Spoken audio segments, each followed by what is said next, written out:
Mukunda jewellery first ever factory outlet jubilee hills branch త్వరలో ప్రారంభం.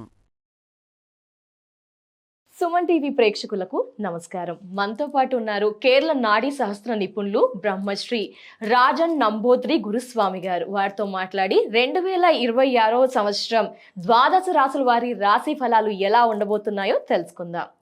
గురుగారు నమస్కారం. నమస్కారం. గురువుగారు, మరి 2026 మేషరాశి వారి రాశి ఫలం ఎలా ఉండబోతున్నాయి మాట్లాడుకుందామా గురువు? తప్పకుండా అమ్మా. ముందుగా శ్రీ మహాగణపతి దేవతోభ్య నమః. చూసే వంటి వీక్షబంధకు నమస్కారం.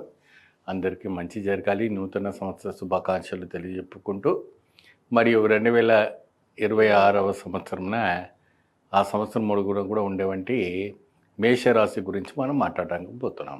ఎస్ గురుగారు, ధన్యవాదాలు గురుగారు. మొదటగా మాట్లాడు. మేషరాశికి లాభము 6, నష్టము 9 కనపడుతుంది. అంటే అష్టమి శని దోషాలు కనపడుతున్నాయి. దీనివల్ల కొద్దిగా అనేక రకమైనటువంటి ఇబ్బంది పలు కనపడడం అనేది జరుగుతుంది. కాబట్టి రకరకాలమైనటువంటి సమస్యల నుంచి పరిష్కారం కావడానికి కోసం చేసుకోవడానికి అవసరం పడుతుంది.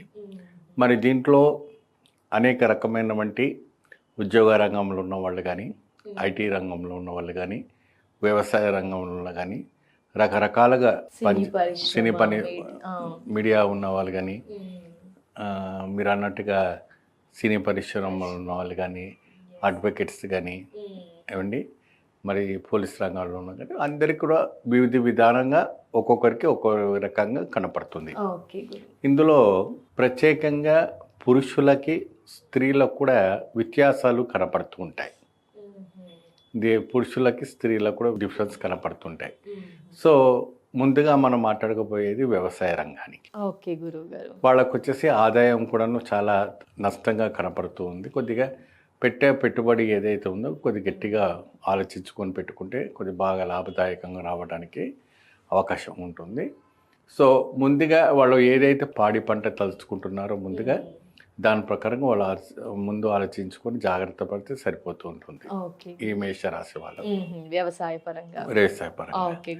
రెండవ రకంగా ఐటీ రంగంలో ఉన్న వాళ్ళు. ఐటీ రంగంకి ఎలా ఉంది గురువు? సో ఐటీ రంగం ఉన్న వాళ్ళకి ఏంటంటే విదేశ ప్రయాణం వెళ్ళడానికి మంచి అవకాశాలు ఈ సంవత్సరం వాళ్ళు ఎప్పటి నుంచో ప్రయత్నం చేస్తున్న వారికి గట్టిగా బాగా ప్రయత్నం ఉండు. ఎందుకంటే అష్టమి శని దోషాలు ఉండటం వల్ల కొద్దిగా ఆటంకం రావడానికి అవకాశాలు కనపడుతుంది. కాబట్టి కొద్దిగా విశేషమైనటువంటి పరిహారాలు చేసుకుంటే చాలా వరకు వాళ్ళకి లాభదాయక రావడానికి కనపడుతూ ఉంటుంది. ఐటీ వారికి ఆరోగ్యపరంగా ఏమైనా తెలియజేస్తారు? ఎందుకంటే స్ట్రెస్ ఎక్కువగా ఉంటుంది కదా గురుగారు, వారికి ఏమైనా ఎలా ఉంది ఒకసారి? చాలా వరకు కూడాను ఆరోగ్యపరంగా చాలా దెబ్బతినడానికి అవకాశం ఉంటుంది. ఎందుకంటే వాళ్ళకి రెస్ట్ అని ఉండట్లేదు. అవును గురువు గారు. ఆ రెస్ట్ ఉండటం వల్ల వాళ్ళకి ట్రెస్ట్ బాగా మెదడువైపు రావడం అలాంటివన్నీ జరుగుతుంటుంది. ఆరోగ్యంగా కూడా దెబ్బతినడానికి కూడా అవకాశాలు కనపడుతుంటుంది. కాబట్టి కొద్దిగా జాగ్రత్త వహించాల్సి వస్తుంది అనేసి మనం సూచిస్తున్నాం. చివరిలో పరిహారాలు తెలుసుకుందాం గురుగారు. నెక్స్ట్ ఇంకొకటి ఏంటంటే మరి అదే విధానంగా కొత్తగా వివాహం అయ్యే వాళ్ళకి, వారు ఎప్పటి నుంచో కూడాను ప్రయత్నం చేస్తున్న వారికి వాళ్ళు ఏ సంవత్సరం శుభవార్త వింటారు. ఓకే గురుగారు. వివాహం ఉన్న వాళ్ళకి ఎప్పుడు ఎన్నో వివాహాలు చూస్తున్నా మ్యారేజింగ్ సెట్టింగ్ కాకపోయినా ఇంకేదైనా ప్రాబ్లం సమస్యలు ఉన్నా కేరళ నాడీ శాస్త్రం ప్రకారంగా మీకు చాలా వరకు కూడాను మీకు సెట్టింగ్ కావడానికి మంచి అవకాశాలు కనపడుతూ ఉంటుంది. ఎంతో రకంగా ఎంతోమంది ఎన్నో విధాలమైనటువంటి పరిహారాలు చెప్తూ ఉంటారు. కేరళ నాడీ శాస్త్ర ప్రకారంగా కొద్దిగా డిఫరెంట్గా ఉంటుంది. కాబట్టి సో దీనివల్ల ఏంటంటే అయ్యో వాళ్ళు అలా చెప్పారు కదా, మరి మీరు ఇలా చెప్తున్నారు కదా అని మనకు డౌట్ వస్తూ ఉంటుంది. కానీ ఇదేంటంటే కేరళ నాడీ శాస్త్రం దక్షిణాయనం, ఉత్తరాయణము, మరి చంద్రాయనము, మరి సూర్యాయనం అని రెండు ఉంటుంది. ఈ తెలుగు వాళ్ళంతా కూడా ఏంటంటే సూర్యాయనం పాటిస్తూ ఉంటారు, మేమంతా కూడా చంద్రాయనం పాటిస్తుంటాం. సో కాబట్టి అమావాస్యకు పౌర్ణమికి వ్యత్యాసాలు కనపడతాయి. ఎక్కువ ఇక్కడ ఏంటంటే పౌర్ణమికి చాలా విశేషంగా పూజలు చేస్తారు.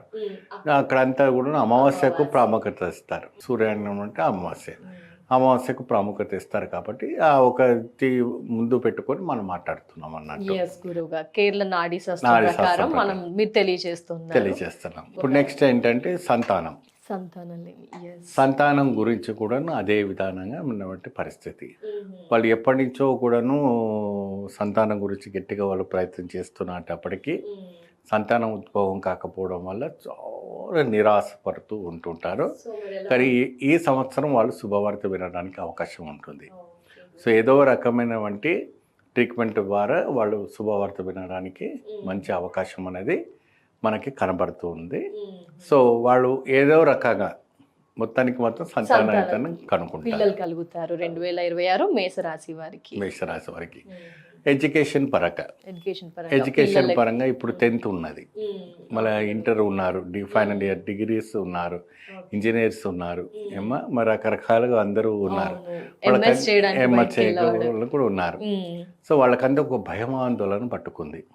సో ఈ నాడీ శాస్త్రం ప్రకారంగా వాళ్ళకి ఎటువంటి భయపడే విషయం లేదు.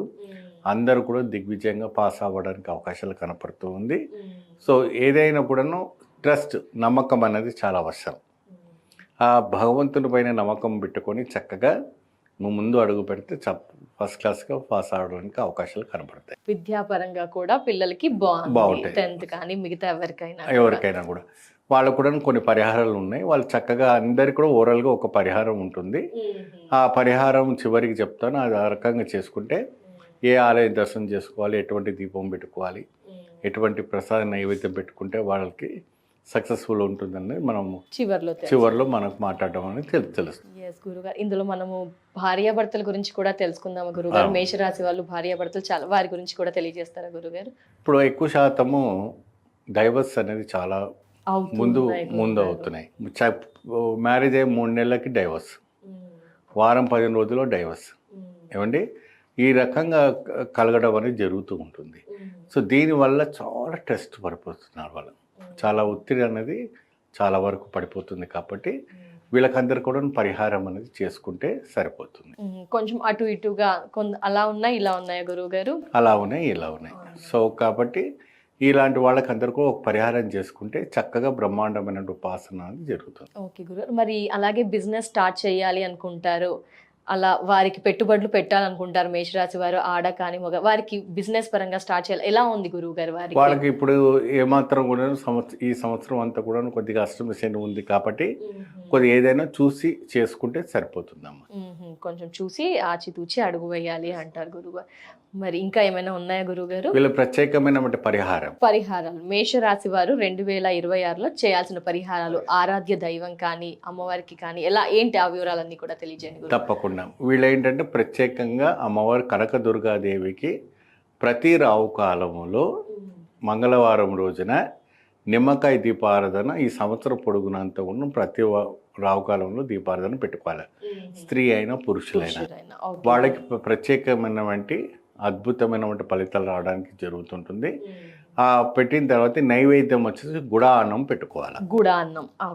గుడాన్నం పెట్టుకుంటే చాలా అద్భుతమైనటువంటి కేలనాడి శాస్త్రం ప్రకారం వీళ్ళకి సక్సెస్ఫుల్ అవుతాయి.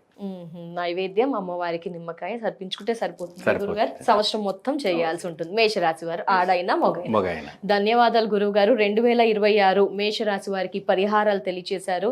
వారి గురించి తెలియజేసినందుకు నమస్కారం గురువు గారు. నమస్కారం.